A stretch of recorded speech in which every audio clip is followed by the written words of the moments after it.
Terran. He was like only 2K at the time.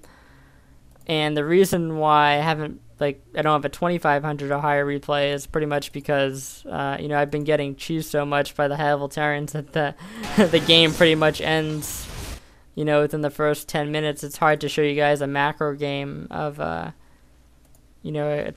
around a 2500 level Terran, because these SCV Marine all-ins have just been so popular off of, one base, two base.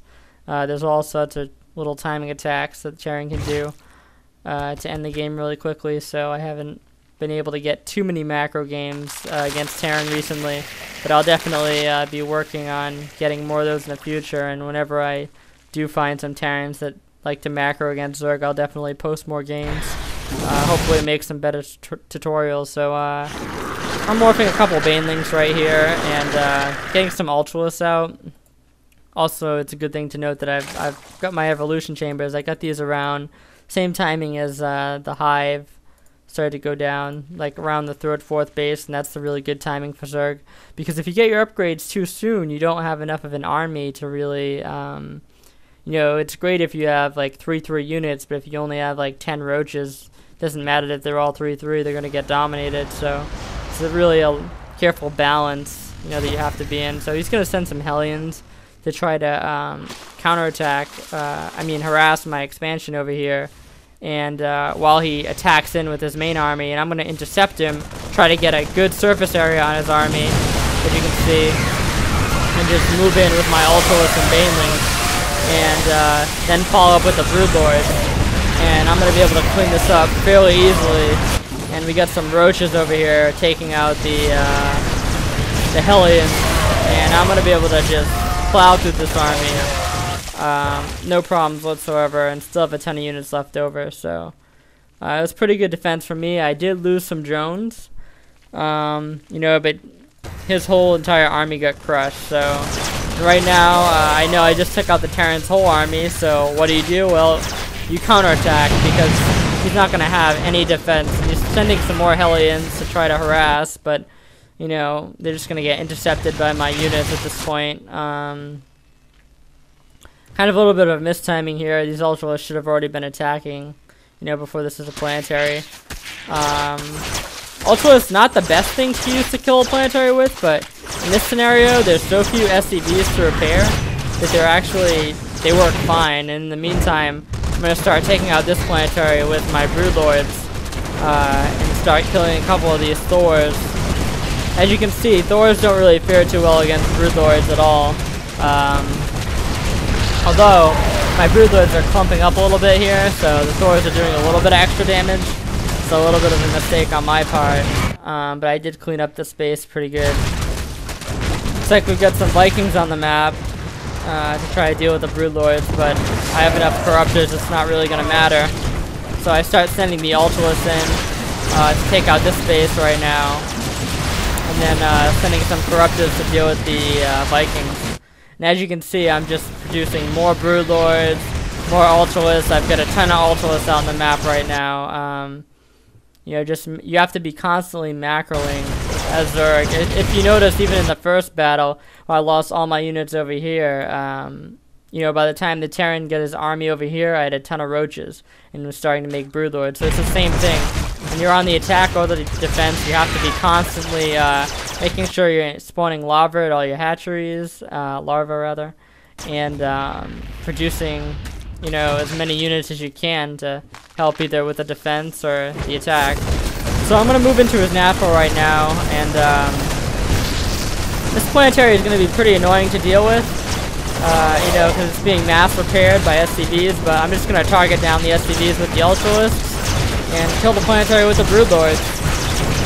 He's not going to be able to do too much about it. Right now, he does have all his production facilities, but he just has no economy aside from this island base right now. So the Terran's in quite a bit of trouble. My supply is still around 190. Hasn't really moved much. So I'm pretty much just, macroing units, sending the Ultralists in, trying to take out the production facilities for the Terran and end the game. Got the Broodlords starting to move in.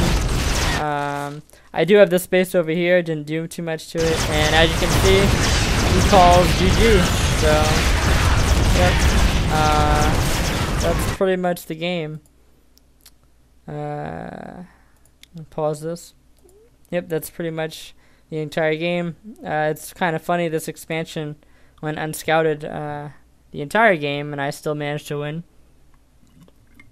But in all honesty, that's very sloppy, and you want to be constantly scouting these islands, as I said earlier, because if this Terran was a better player, as you can see, like, he's got a lot of energy saved up in his command centers.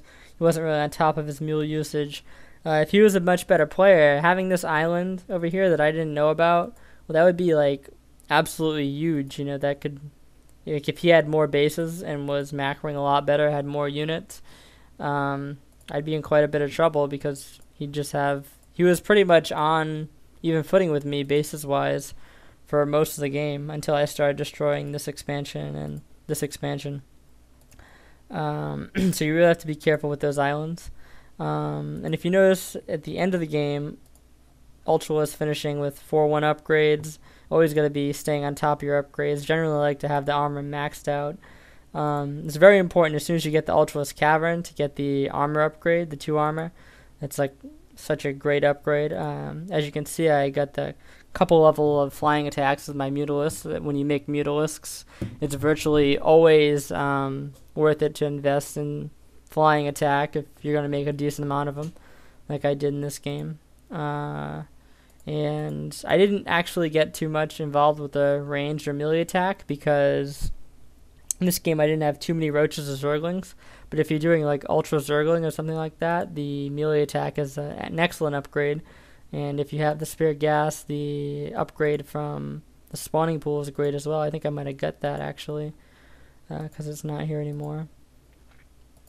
But yeah, that's pretty much how you play macro ZvT. You know, despite there being a lot of mistakes made in this game, I think you can get the general idea I was trying to get across. You know, you just need to be like as passive as possible and just absorb attacks after attack.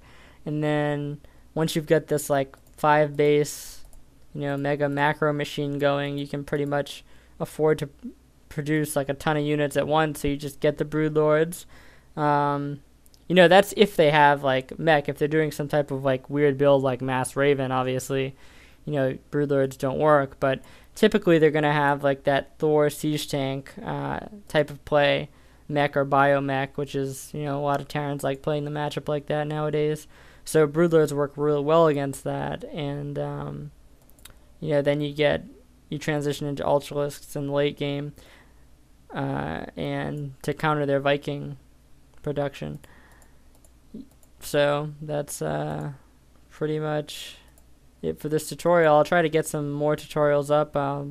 Probably do a ZvZ one next, and then maybe a couple more ZvTs, maybe showing more of a bio-oriented side with infestor usage, because this game there wasn't really that much to use infestors with. You know, it was mostly all mech. There was a lot of siege tanks, so they would have been very vulnerable to siege tank splash and all that. But yeah, thanks for watching, and stay tuned.